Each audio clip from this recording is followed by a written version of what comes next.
séparation entre le Keren et d'autres personnes, le Chanet. Il était quelqu'un qui l'a beaucoup accompagné pour toutes les Sidurim, tous les Inyanim. Et cette personne m'a raconté au moins il y a 3-4 ans comme ça, que 1 ou 2 ans après la tirade d'Amram, il y a une comptable qui s'appelle Esti, je sais pas quoi, à Bnei-Brak, qui est une Chassid Gour, qui est une dame qui est comptable, qui voit tous les comptes du Keren, etc.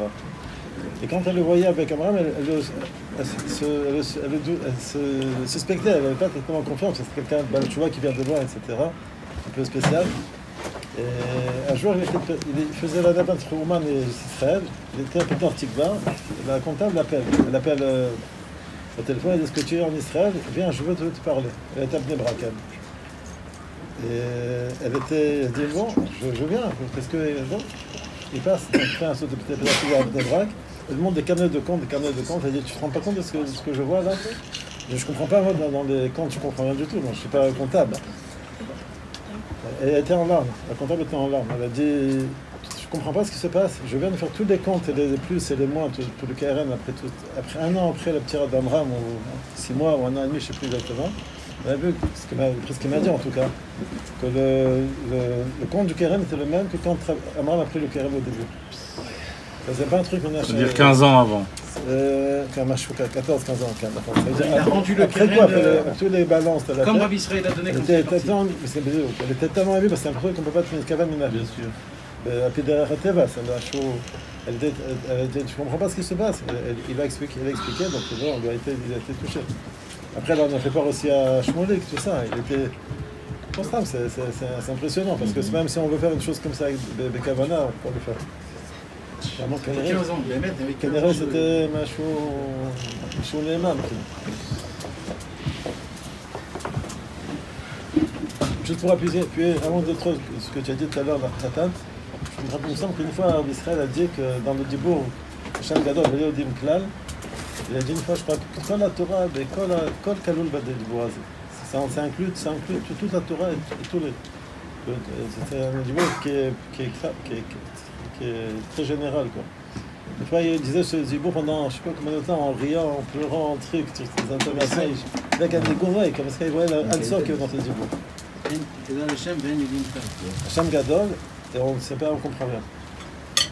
Et juste aussi pour la Nekuda de la Patzad que Jerry elle a soulevé, la Némanout de Rabbi Israël, qui une fois c'était au mois de Tammuz, quand j'avais commencé à servir Rabbi Israël en Tavshin Gimel. C'était chez la famille Maman à Machane Yehuda. C'était au mois de Tammuz, elle faisait chaud. Il y avait 2-3 personnes qui faisaient déjà la Fatsa à l'époque, avant, avec des sacs et tout ça. Il y avait Uri, Yitzhak Jaoui et Leiser Lawrence. Ils étaient venus visiter Rabbi Israël et ils leur donnaient des chizoukim, d'aller de maison en maison, tout ça. Il y avait une série de trace-route comme ça, mais ils avaient des moyens du bord, quoi. Il n'y a pas de voiture, ils faisaient ça, des routes nefesh, etc. Il y avait un talmid dans Rabbi Israël qui était assis à côté. Il était debout, il était assis à côté, il a dit: Rabbi Israël. Il dit ça en hébreu, il a dit: Kilo Akol Tov et Yafel. Mais les gens ne comprennent pas les livres. On ne peut pas donner les livres comme ça aux gens. Il faut des rabbinim, il faut des gens qui leur expliquent. Rabbi Israël était à moitié couché comme ça, il s'est levé comme un lion en une fraction de seconde. Il a crié, il a hurlé, il a dit: Sheker. La personne a fait un bond comme dans les dessins animés, comme ça, un monsieur grand de taille. Il a été étonné parce qu'il s'est assis, il a dit: Meshorotse Emet, Meshorotse Emet Be'emet, il sait à Sfarim, je crois, Benu Mashot Sarim, la parole autoritaire. Donc la personne n'a pas essayé d'insister. C'est-à-dire, c'est quand Rabbi Israël connaissait la grandeur de Rabbeinu, il savait que Rabbeinu peut nous aider à nous dans cette génération, à Falpi et à Todd. Et inversement, ceux qui pensent que Rabbeinu n'est pas assez grand pour nous, on est trop petit pour lui, etc., ils pensent qu'il faut des intermédiaires. Rabbi Israël était imprégné de la grandeur de la notion de Rabbeinu. C'est pour ça qu'il faisait ce date, ce quoi que de la chevaux de la façade, des livres, etc. Je sais pas. Abraham Nathan, qu'est-ce qu'il devient Abraham Nathan? C'est des nouvelles ou non? Je t'ai vu une fois au Man, il y a Hanouka, il y a 4-5 ans, mais je ne suis pas en contact. La veille de Rosh Hashanah, Rabbi Israël, il dit: il faut Abraham Nathan, il faut Abraham Nathan. Il était au Man. La dernière année? Ouais, je sais pas, c'est la dernière année. Mais il a dit: oui, on cherchait partout Abraham Nathan. Abraham Nathan, partout dans Ouman, on cherchait Abraham Nathan.